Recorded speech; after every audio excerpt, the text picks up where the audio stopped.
Hello students. तो चलिए आज के इस नए टॉपिक को स्टार्ट करते हैं हम लोग।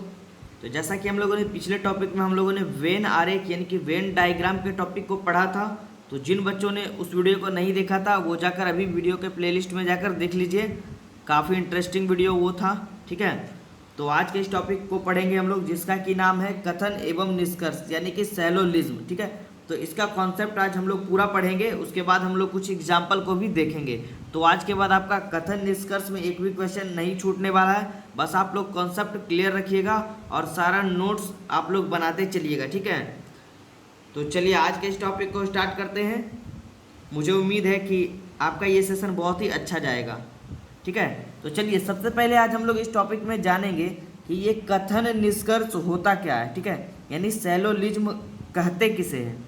तो देखिए सैलोलिज्म में हम लोग जानेंगे इसका परिभाषा। सैलोलिज्म वह प्रक्रिया है जिसमें कम से कम दो कथनों का प्रयोग करते हुए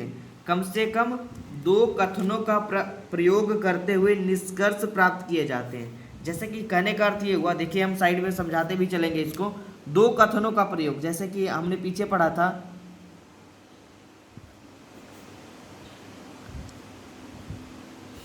ये वाला, सभी शेर हाथी हैं, और फिर आगे हमसे बोलेगा सभी हाथी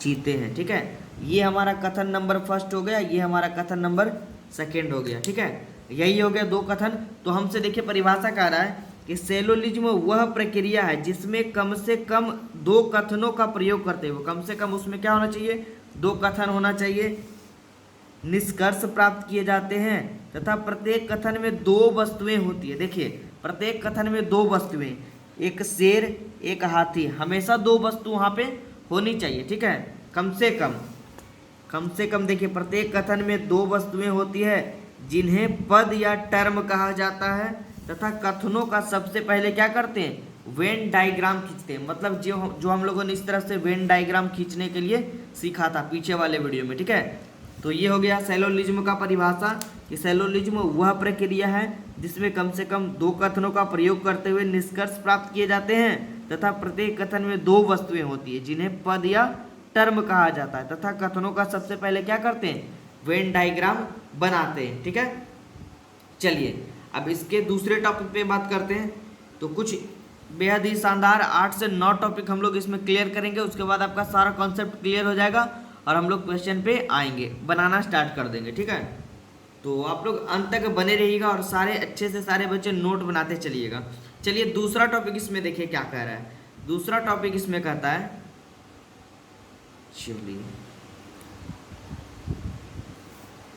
यहाँ पे आते हैं।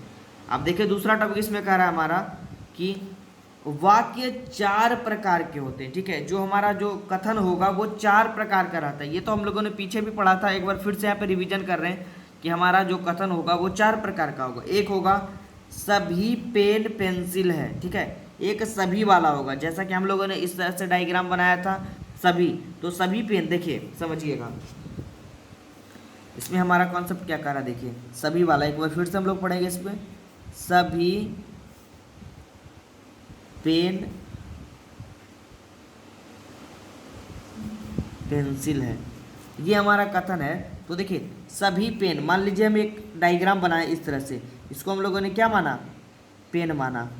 तो जब ये माना और सभी वाला डायग्राम कैसे बनता है, इस तरह से, तो ये हमारा क्या कहलाएगा, पेंसिल। अब देखिए समझिए आप लोग, ये मान लो पेन का है, ये पेन का डायग्राम है, तो सभी पेन पेंसिल है, मतलब पेंसिल के अंदर में आएगा क्या, पेन वाला डायग्राम, तभी तो ये कहलाएगा। क्योंकि ये तो बाहर वाला हो गया पेंसिल का, क्योंकि कम में, जैसे ज़्यादा में कम हो सकता है लेकिन कम में ज़्यादा नहीं हो सकता है। ठीक है, सभी पेन पेंसिल है, ये इतना जो पेन है वो सभी क्या आ रहा है, पेंसिल के अंदर आ रहा है, तो सभी पेन क्या है, पेंसिल है। क्लियर है, चलिए आगे बढ़ते हैं दूसरे टॉपिक पे। देखिए दूसरा कह रहा है कोई पेन पेंसिल नहीं है, मतलब कि दोनों में कोई भी रिलेशन नहीं है, संबंध नहीं है। पीछे भी हम लोगों ने पढ़ा था कि एक इस तरह से बनाएंगे, एक इस तरह से बनाएंगे, दोनों में कोई संबंध ही नहीं है क्योंकि कोई पेन पेंसिल नहीं है। देखिए एक पेन का ये हो गया डायग्राम, एक ये हो गया पेंसिल वाला डायग्राम। क्लियर है, चलिए तीसरा टॉपिक देखिए, कुछ पेन पेंसिल है। ये देखिए समझिएगा, कुछ पेन क्या है, पेंसिल है। मान लीजिए देखिए ये टॉपिक हमारा क्या कर रहा है, समझिएगा आप लोग, कह रहा है कुछ पेन पेंसिल है। मान लीजिए हम एक डायग्राम बनाते हैं इस तरह से, इसको हम लोग मान लेते हैं क्या, पेन। तो ये पूरा पेन वाला भाग हो गया।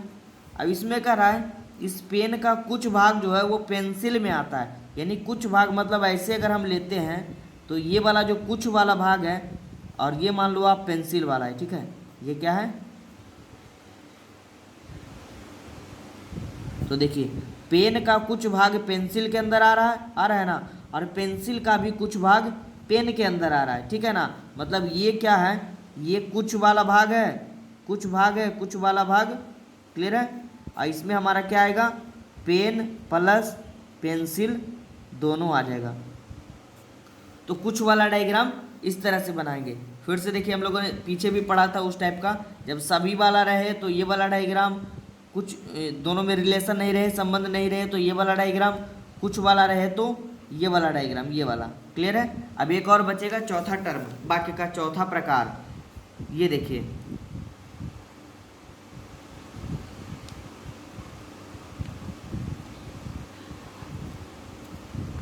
चलिए चौथा टाइप हमारा है इसमें, कुछ पेन पेंसिल नहीं है।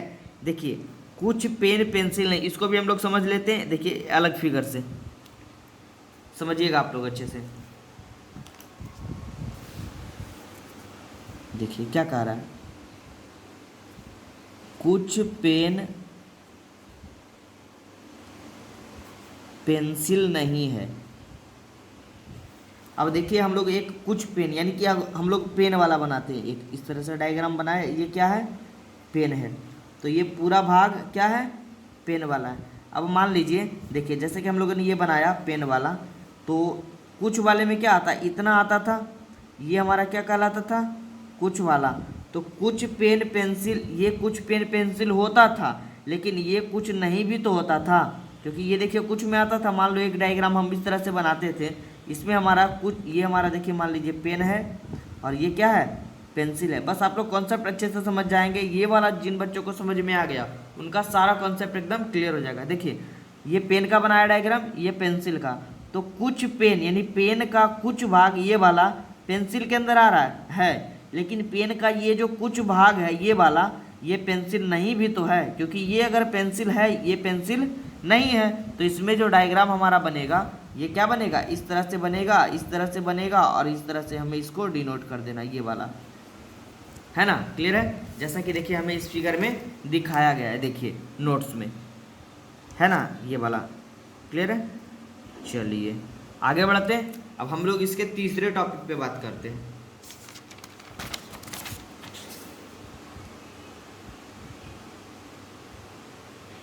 चलिए देखिए अब इसका तीसरा टॉपिक क्या कह रहा है, आप लोग बराबर से अच्छे से नोट्स बनाते जाइएगा। 8 से 9 या 10 इसका कॉन्सेप्ट पढ़ेंगे, उसके बाद हमारा टोटल कथन निष्कर्ष एकदम क्लियर हो जाएगा। और मैं उम्मीद करता हूँ कि सारे बच्चों को ये टॉपिक समझ में आएगा। सारे बच्चे हमें कमेंट बॉक्स में कमेंट कर ज़रूर बताएंगे कि किनका क्या कन्फ्यूजन रहा। फिर जब हम लोग क्वेश्चन पे आएंगे, एग्जाम्पल पे आएंगे, तो इन सारे 10 टर्म का यूज आएगा। जो 10 कंडीशन हम अभी बताएंगे उस 10 का यूज आएगा। तो इस वीडियो के बाद आप लोग इस 10 कंडीशन को अच्छे से याद कर लीजिएगा समझ कर, ठीक है। उसके बाद आप लोग क्वेश्चन पे आइएगा, तो एक भी क्वेश्चन आपका छूटने वाला नहीं है। चलिए तीसरा टॉपिक हमारा क्या था, पहला हम लोगों ने क्या पढ़ा, सैलोलिज्म की परिभाषा पढ़ा। दूसरा हम लोगों ने वाक्य के प्रकार पढ़ा कि 4 प्रकार के वाक्य होते हैं, सभी वाले, कुछ वाले, कोई वाले, कोई नहीं वाले, ठीक है। अब चौथा तीसरा टर्म हमारा है कि किसी भी 2 कथनों के बीच मध्य पद का होना परम आवश्यक है। अब मध्य पद क्या होता है इसके बारे में समझेंगे, उसके बिना निष्कर्ष नहीं निकाला जा सकता। जैसे कि मान लीजिए आपको कथन दिया रहे कि सभी पेन पेंसिल है और कुछ हाथी शेर हैं। समझिएगा यहाँ अच्छे से, देखिए सभी पेन पेंसिल है, देखिए यहाँ पे पेन और पेंसिल के बारे में बात कर रहा है। फिर अगला टर्म जो हमारा अगला कथन है अगला, वो कह रहा है कुछ हाथी शेर है, मतलब इन दोनों में कोई भी संबंध नहीं है, तो यहाँ पे क्या करा, देखिए किसी भी किन्हीं भी दो कथनों के बीच मध्य पद का होना परम आवश्यक है। इसका जो है निष्कर्ष नहीं निकलेगा। कैसे नहीं निकलेगा, जैसे देखिए एक टर्म और हमारा है कि सभी पेन पेंसिल है और कुछ पेंसिल चाकू है। मतलब इसमें भी पेंसिल है, इसमें भी पेंसिल है, मतलब बीच का टर्म जो है कॉमन आप कह सकते हैं, वो होना अति आवश्यक है दोनों टर्म में। जैसे देखिए इसमें पेंसिल है मगर इसमें पेंसिल और पेन के बारे में सेकंड में कुछ भी बात नहीं किया गया, मतलब इन दोनों में मध्य पद एक भी नहीं है, यानी कि मध्य पद का होना अति आवश्यक है। जब तक अति मतलब ये मध्य पद नहीं होगा उसका निष्कर्ष निकाला नहीं जा सकता है। क्लियर है। तो यहाँ पे देखिए इसका निष्कर्ष निकाला जा सकता है क्योंकि यहाँ पे पेंसिल जो है वो मध्य पद का कार्य कर रहा है। ठीक है, चलिए तो अभी आप लोग नोट्स बनाते जाइएगा। बाकी हम लोग का जब हम लोग प्रश्न को डील करेंगे तो ये सारा कॉन्सेप्ट आप लोग का क्लियर हो जाएगा कि यहाँ पे हम लोगों ने जो लिखाया वो क्या है। ठीक है, चलिए तीसरा हमारा समाप्त हुआ। अब हम लोग चौथे टर्म में आते हैं। चौथा टर्म इसका क्या कहता है, देखिए चौथा टर्म कह रहा है,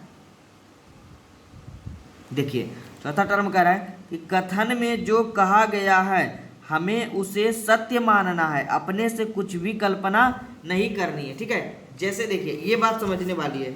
अब जैसे हमें इस कॉन्सेप्ट में कहा दे, जैसे देखिए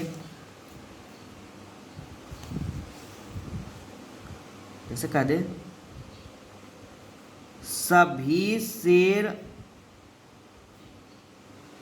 चूहे हैं। ठीक है, अगर आपसे कह दे कथन में सभी शेर चूहे हैं तो बहुत सारे बच्चे सोचते हैं कि यार ये कैसे हो सकता है, कभी भी शेर चूहा हो सकता है, नहीं हो सकता है। तो ऐसा नहीं करना है। ठीक है, अगर कथन कह रहा है तो हमें मान लेना है, सपोज दैट कि सभी शेर चूहे हैं, अपने से कुछ भी नहीं मानना है। ठीक है, इस कथन का कहने का अर्थ यही हुआ कि सभी शेर चूहे हैं, वो कह रहा है तो है। ठीक है, इस क्वेश्चन के लिए सिर्फ।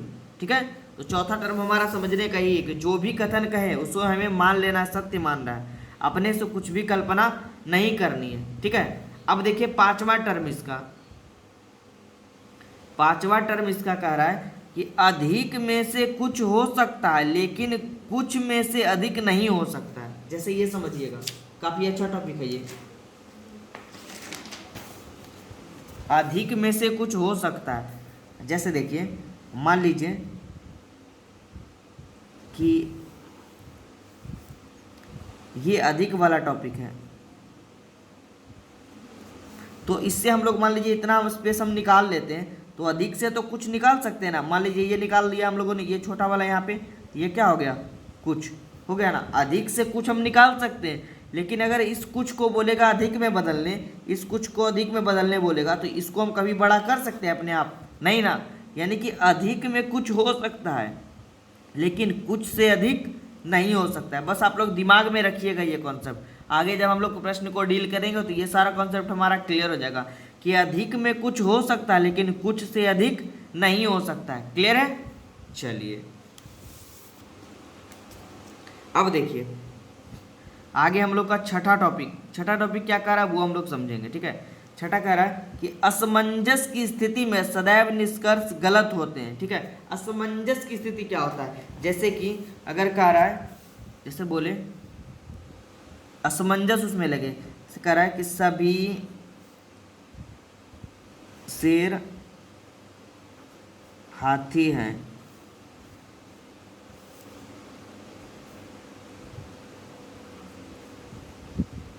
सभी शेर हाथी नहीं है। ठीक है, मतलब इस तरह का टॉपिक आए कि मतलब टॉपिक कथन में हमें लगे कि पहला कथन तो सही कह रहा है लेकिन दूसरा कथन शायद गलत कह रहा है, इस टाइप का लगे, मतलब असमंजस लगे, संतुष्ट हम ना हो। ठीक है, मतलब जैसे देखिए अगर लगे कि 50% वो सही बोल रहा है 50% गलत भी बोल रहा है तो ऐसी स्थिति में हमेशा क्या होगा, सदैव निष्कर्ष क्या होते हैं, गलत होते हैं। ठीक है, ये बात आप लोग दिमाग में रखिएगा। जब हम लोग कॉन्सेप्ट पे आएंगे, हम हमारे प्रश्न पे आएंगे तो ये वाला कॉन्सेप्ट काफ़ी काम देने वाला है कि जब असमंजस की स्थिति दिखे, ठीक है, असमंजस की स्थिति दिखे तो हमेशा सदैव क्या होता है, निष्कर्ष गलत होते हैं। क्लियर है। छठा टॉपिक, आगे बढ़ते हैं सातवें टॉपिक पे। अब देखिए हमारा सातवां टॉपिक क्या कह रहा है,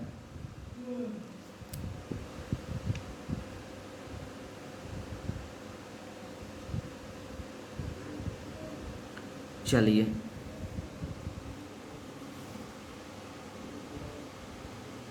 सातवां टॉपिक कह रहा है, देखिए थोड़ा सा प्रॉब्लम हो रहा है इसमें। चलिए आप लोग नोट्स में अच्छे से लिखिएगा इसको। कह रहा है इसमें यदि मध्य पद द्विअर्थी हो, ठीक है, यदि मध्य पद जो है वो द्विअर्थी हो। चलिए हम सातवें टर्म को यहां पे लिख देते हैं। सातवें टर्म को आप लोग यहां पे लिख लीजिएगा अच्छे से, ठीक है।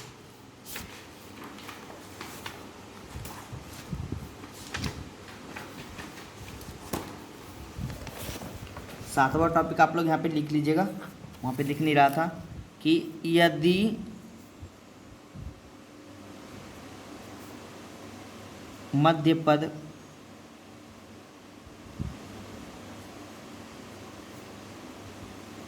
द्विअर्थी हो, ठीक है, तो कोई भी निष्कर्ष निकाला नहीं जा सकता। ये हमारा सातवां टॉपिक। अब आप लोग अच्छे से समझिएगा ये सातवां टॉपिक। अब हम लोग देखिए मध्य पद के बारे में सीखेंगे। मध्य पद क्या होता है, जैसे हमारा था सभी पेन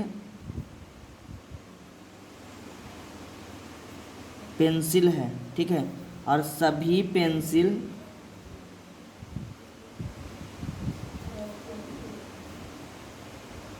किताब है। ये हमारा अगर कथन रहे, समझिएगा, ठीक है। देखिए अगर कथन हमारा क्या कह रहा है, ये वाला, ये हमारा कथन हो गया, सभी पेन पेंसिल है और सभी पेंसिल किताब है। हम लोगों ने मध्य पद के बारे में पढ़ा था कि जो कॉमन रहे, यानी मध्य पद का कार्य कौन कर रहा है, पेंसिल, ठीक है। अब हमसे देखिए ये टॉपिक कर रहा है कि यदि मध्य पद द्विअर्थी हो, मान लीजिए यहाँ पेंसिल के जगह किसी द्विअर्थी पद ले लीजिए, आप खुशबू के बारे में ले लीजिए, ठीक है। देखिए अगर आपको यहाँ रहता खुशबू के बारे में, यहाँ पेंसिल के जगह खुशबू रहता, कोई और कथन रहता, तो खुशबू का देखिए दो अर्थ होता है। एक तो खुशबू किसी का नाम होता है, किसी लड़की का, ठीक है, और एक खुशबू क्या होता है, सुगंध का कार्य करता है। तो जब इस तरह से देखिए, जब मध्य पद का दो अर्थ निकले, ठीक है, अभी हम जब कथन पे आएंगे, कॉन्सेप्ट पे आएंगे हमारे प्रश्नों पे, तो वहाँ पे क्लियर होगा ये कि जब कथन का जो मध्य पद होता है ये वाला यहाँ पे अगर रहे, तो इसका अगर दो अर्थ निकले, एक तो अर्थ नाम होता है, एक तो इसका अर्थ सुगंध होता है, तो उसमें क्या होगा, हमेशा उसका कथन निष्कर्ष जो है वो निकाला नहीं जा सकता है। क्लियर है। चलिएगा 7वां नंबर नोट्स में लिख लीजिएगा ये वाला टॉपिक, ठीक है। अब हम लोग 8वें नंबर पे आएंगे।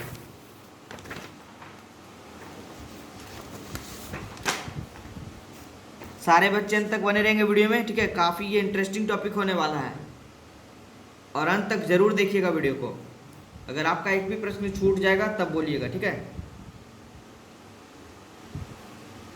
देखिए 8वां टॉपिक हमारा क्या कह रहा है, 8वां कह रहा है कि देखिए जब सभी कथन सकारात्मक होते हैं तो नकारात्मक निष्कर्ष अपने आप गलत हो जाते हैं, और जब सभी कथन नकारात्मक होते हैं तो सकारात्मक निष्कर्ष अपने आप गलत हो जाते हैं। इसे नोट करिए। अब हम देखिए इसको समझ लेते हैं थोड़ा सा।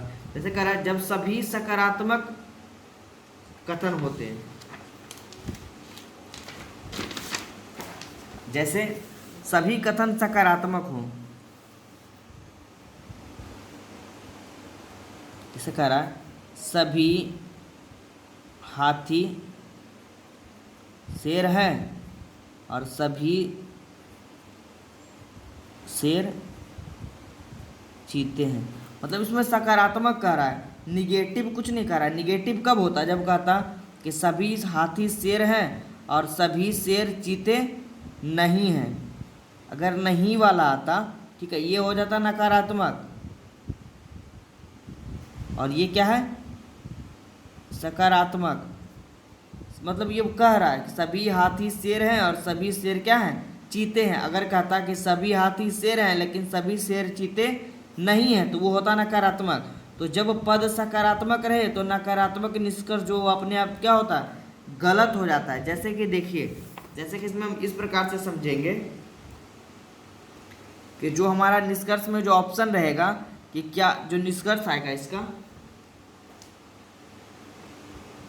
चलिए बस अभी आप याद रखिए ये वाला कॉन्सेप्ट, ठीक है। हम लोग प्रश्न पे इसको क्लियर कर लेंगे कि जब सभी कथन सकारात्मक होते हैं तो नकारात्मक निष्कर्ष अपने आप गलत हो जाते हैं, और जब सभी कथन नकारात्मक होते हैं तो सकारात्मक निष्कर्ष अपने आप गलत हो जाते हैं, ठीक है।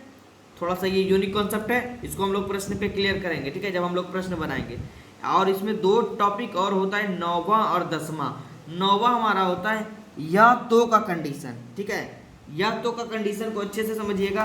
जब कह रहा है कि जब एक बार किसी को सकारात्मक कहा जाए और एक बार उसी को नकारात्मक कहा जाए तो वहाँ पे या तो का कंडीशन लगता है। जैसे कि समझिए, जैसे कि एक बार आपको कह दे कि सभी शेर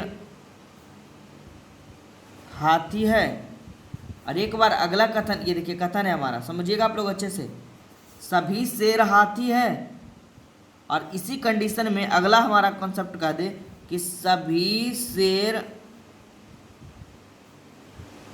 हाथी नहीं है। जब इस प्रकार का रहे कि पहले में तो कह रहा है कि है, दूसरे में कह रहा है नहीं है, ठीक है।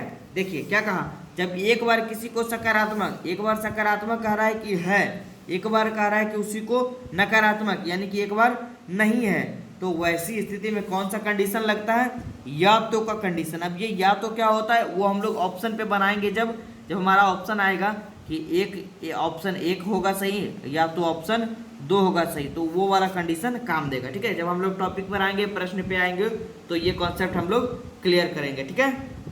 चलिए अब हमारा लास्ट टॉपिक क्या कहता है, देखिए हमारा एक विकल्प का टॉपिक होता है कि विकल्प इसमें कैसे दिए रहेंगे। तो विकल्प आपको देखिए प्रश्न के कथन के हिसाब से दिए रहेंगे। मान लो आपके पास देखिए 2 कथन है, एक फर्स्ट कथन और एक सेकंड कथन। अगर 2 कथन दिया रहे, ठीक है, तो इसमें क्या है देखिए समझिएगा। अगर 2 कथन दिया रहे, ये है कथन फर्स्ट और ये है कथन सेकंड, तो इसमें आप क्या कह सकते हैं, कथन फर्स्ट और कथन सेकंड में देखिए या तो निष्कर्ष 1 सही है, या तो आप सिर्फ इसको सही कहिएगा, या तो हमारा निष्कर्ष 2 सही है, या तो सिर्फ इसको सही कहिएगा, या तो हमारा निष्कर्ष 1 और 2 दोनों सही है। तो अगर दोनों सही है तो क्या मारना है, ये वाला टिक करना है 3 नंबर वाला, और अगर 1 और 2 दोनों गलत है तो ये वाला टिक करना है, और अगर कहें निष्कर्ष 1 या 2 सत्य है, या वाला है, तो इसको टिक करना है, ठीक है। मतलब ये हमारा ऑप्शन वाला टॉपिक था थोड़ा सा, कि इस प्रकार के ऑप्शन भी आपको देखने को मिलेंगे, ठीक है। तो चलिए अब हम लोग इसमें एक एग्जाम्पल को देख लेते हैं, तो थोड़ा सा बच्चों का मन जो है वो अच्छे से खुश हो जाएगा। थोड़ा सा एक प्रश्न को डील करने के बाद उन्हें लगेगा कि हमारा जो कॉन्सेप्ट है वो क्लियर हो चुका है। लेकिन आपको करना ये है कि ये 10 कॉन्सेप्ट आपका एकदम क्लियर होना चाहिए। आप अच्छे से इसको याद कर लीजिए, ठीक है, इस टॉपिक को, और जिन्हें समझ में नहीं आया वो फिर से वीडियो को पीछे करके देखिए। उसके बाद अब हम लोग देखिए इसके बाद एग्जाम्पल को ही क्लियर करेंगे, प्रश्न को ही, तो हमारा सारा टॉपिक जो है वो क्लियर हो जाएगा। तो चलिए अब हम इसके बाद जो है प्रश्न को लाते हैं। आज के इस टॉपिक में एक प्रश्न को हम लोग कवर करेंगे, उसके बाद हमारा topic type bye type question बनाना स्टार्ट करेंगे, ठीक है। तो चलिए अब हम लोग इस पहले प्रश्न को डील करते हैं, ठीक है। देखिए अब आपको जो प्रश्न देखने को मिलेगा वो इस प्रकार से मिलेगा, तो सारे बच्चे इसको नोट करिए और बनाने का प्रयास करिए, ठीक है। अब हम लोग इसको डील करेंगे।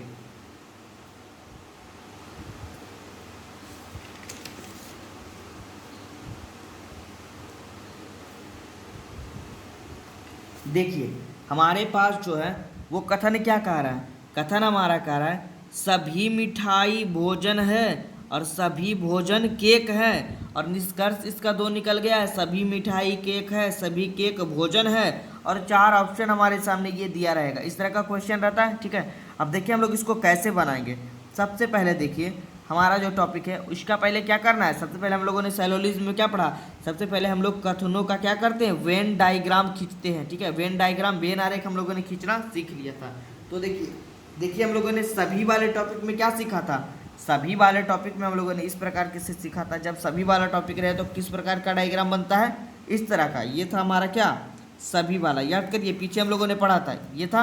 अब देखिए हम लोग बनाएंगे इसका वेन आरेख। देखिए कैसे बनेगा, देखिए कह रहा है, चलिए सभी मिठाई भोजन है। चलिए देखिए यहाँ पे बना रहे हैं हम लोग एक इस तरह से डायग्राम बनाए, क्लियर है। और ये हमारा क्या है, मिठाई, ठीक है। उसके बाद देखिए कह रहा है सभी मिठाई भोजन है, यानी मिठाई किसके अंदर आएगा, ये हम लोग का क्या बन गया,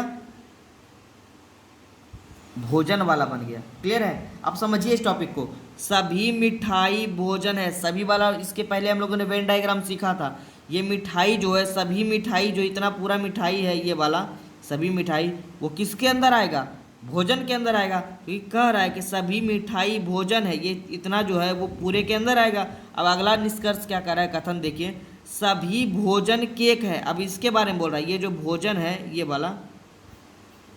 वाला समझिएगा, सभी ये जो भोजन है वो क्या है, केक है। तो ये भोजन किसके अंदर आएगा, ये हमारा क्या आ गया, ये केक वाला आ गया वेन डायग्राम, ठीक है। तो हमारा देखिए डायग्राम बन गया, सभी मिठाई भोजन है, सभी मिठाई ये वाला जो है वो क्या है, भोजन के अंदर आया, इसके अंदर आया, क्लियर है। अब कह रहा है कि सभी भोजन केक है, सभी भोजन जो ये वाला है, ये वाला हमारा इतना दूर ये वाला वो क्या है, केक के अंदर आ रहा है, यानी इस पूरे बड़े वाले के अंदर आ रहा है, ठीक है। अब देखिए हमारा निष्कर्ष जो निकलता है उस पर हम लोग ऑप्शन को टिक करेंगे। देखिए अब हमारा निष्कर्ष क्या निकला, सभी मिठाई केक हैं, ठीक है। ये पूछ रहा है कि क्या सभी मिठाई केक हैं, तो देखिए सभी मिठाई कितना है, ये इतना दूर है ना, ये मिठाई वाला पोर्शन है, केक है, केक क्या है, बड़े वाले। तो देखिए बड़े वाले के अंदर में आ रहा है ना, सभी मिठाई जो है ये वाला, सॉरी ये मिठाई ये वाला था, ये वाला सभी मिठाई क्या है, केक के भी अंदर आ रहा है ना, इसके अंदर है ये, यानी कथन पहला हमारा क्या है, बिल्कुल सही है। समझे आप लोग, देखिए फिर से बता रहे हैं, ठीक है। सभी मिठाई केक है, ये मिठाई देखिए इतना ही है ना, और केक क्या है, इतना बड़ा है। तो इस बड़े के अंदर में ये रखा हुआ है, तो सभी मिठाई केक के अंदर है ना, इस केक वाला पोर्शन कितना है, पूरा है, केक के अंदर ये मिठाई है, तो सभी मिठाई क्या है, केक है। दूसरा क्या कह रहा है, सभी केक भोजन है। देखिए सभी केक यानी ये पूरा जो केक है वो भोजन है, नहीं है, कैसे नहीं है, देखिए केक जो है, अब भोजन सिर्फ इतना ही है और केक इसके बाहर है, तो ये वाला सेशन भोजन के अंदर आएगा, नहीं आएगा, मतलब कि सभी केक जो है वो भोजन नहीं है। ये दूसरा ऑप्शन क्या होगा हमारा, गलत हो जाएगा, क्लियर है। चलिए अभी हम लोग ऐसे बहुत सारे प्रश्नों को डील करेंगे, तो हमारा कॉन्सेप्ट एकदम क्लियर होते जाएगा सारे प्रश्नों में। अब देखिए हम लोग ऑप्शन पे टिक क्या करेंगे, देखिए हमारा पहला सही है, दूसरा गलत है। अब हमारा ऑप्शन क्या है, निष्कर्ष एक सत्य है, दूसरा कह रहा दो सत्य है, नहीं, तीसरा है एक और दोनों सत्य हैं। तो हमारा इसमें आंसर क्या हो जाएगा, निष्कर्ष एक सत्य, यानी कि ऑप्शन नंबर हमारा ये क्या हो जाएगा, बिल्कुल सही हो जाएगा, क्लियर है। चलिए तो जिन बच्चों को समझ में नहीं आया है वो हमें कमेंट बॉक्स में लिख दे, किस तरह में कुछ प्रॉब्लम हो रहा है, समझ में नहीं आ रहा है। तो आगे हम लोग इसी तरह के बहुत सारे एग्जाम्पल और टाइप बाय टाइप क्वेश्चन को कवर करेंगे, ठीक है। और अगर किन्हीं को दिक्कत हो तो इस प्रश्न को हम फिर से बताएंगे। और जिन बच्चों ने स्टार्टिंग का वीडियो नहीं देखा, सभी वाला कथन, ठीक है, जहाँ के हम लोगों ने इस तरह से पढ़ा था, सभी वाले में इस तरह का डायग्राम बन रहा था, वो वाला नहीं देखा है तो वो आप लोग अच्छे से जाकर देख लीजिएगा, क्योंकि देखिए इसको हम एक बार फिर से बता रहे हो, थोड़ा सा समझिएगा अच्छे से। देखिए इसमें हमारा कथन क्या कह रहा था, सभी मिठाई भोजन है। देखिए यहाँ पे लिख रहे फिर से, देखिए कह रहा है सभी मिठाई भोजन है। एकदम कॉन्सेप्ट हमारा क्लियर होना चाहिए, सारा प्रश्न हमसे बनना चाहिए। सभी भोजन केक है, दूसरा कह रहा है सभी भोजन केक है। अब देखिए सभी मिठाई भोजन है, तो ये होगा मिठाई, देखिए समझिए ये मिठाई होगा और ये बड़ा वाला क्या होगा, भोजन, तभी तो सभी मिठाई भोजन के अंदर आ रहा है ना, इतना जो मिठाई है वो भोजन के अंदर आ रहा है, तो जो सभी वाला होगा वो भोजन के अंदर ही आएगा ना, क्योंकि इतना पूरा मिठाई वो क्या है, वो भोजन के अंदर आएगा। फिर कह रहा है सभी भोजन केक है, ये सारा भोजन जो है वो किसके अंदर आएगा, केक के अंदर आएगा, तो ये बाहर वाला क्या कहलाएगा, हमारा केक कहलाएगा, क्लियर है। अब हमसे जो निष्कर्ष बोलेगा वो निकाल लेंगे। देखिए निष्कर्ष क्या कहा कि क्या सभी मिठाई केक है, सभी मिठाई जो है, ये सभी मिठाई जो है वो अगर भोजन के अंदर आ रहा है तो केक के भी तो अंदर आ रहा है, यानी बिल्कुल सही कह रहा है, हमारा निष्कर्ष फर्स्ट जो था वो क्या था, बिल्कुल सही था। अब देखिए दूसरा निष्कर्ष हमसे कहा इसमें कि क्या सभी केक भोजन है। देखिए क्या सभी केक तो इतना पूरा है, ये भोजन कहलाएगा। इसके बाहर कुछ रहेगा भोजन, अगर इसके बाहर रहता, मान लीजिए अगर भोजन ऐसे रहता, ये रहता भोजन, तब ना सभी केक क्या आता, भोजन के अंदर आता, लेकिन भोजन तो अंदर है, यानी निष्कर्ष नंबर 2 हमारा क्या हो जाएगा, गलत हो जाएगा।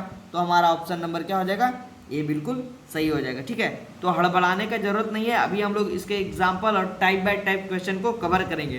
तो बस आप लोग का एक पहला काम ये रहा कि हमने जो 10 कॉन्सेप्ट पढ़ा है उसको आप लोग अच्छे से रिवीजन कर लीजिए और इसके पार्ट 1 को आप लोग देख लीजिए। और सारे बच्चे हमें कमेंट बॉक्स में कमेंट कर बताएंगे कि उन्हें ये वीडियो समझ में आया कि नहीं, ये पार्ट सेलोलिज्म का। तो आज से आप लोग का कॉन्सेप्ट एकदम क्लियर हो जाएगा, अच्छे से पढ़ लीजिएगा। ठीक है, और सपोर्ट करते रहिए इसी तरह से हमें। ठीक है, चलिए, थैंक यू।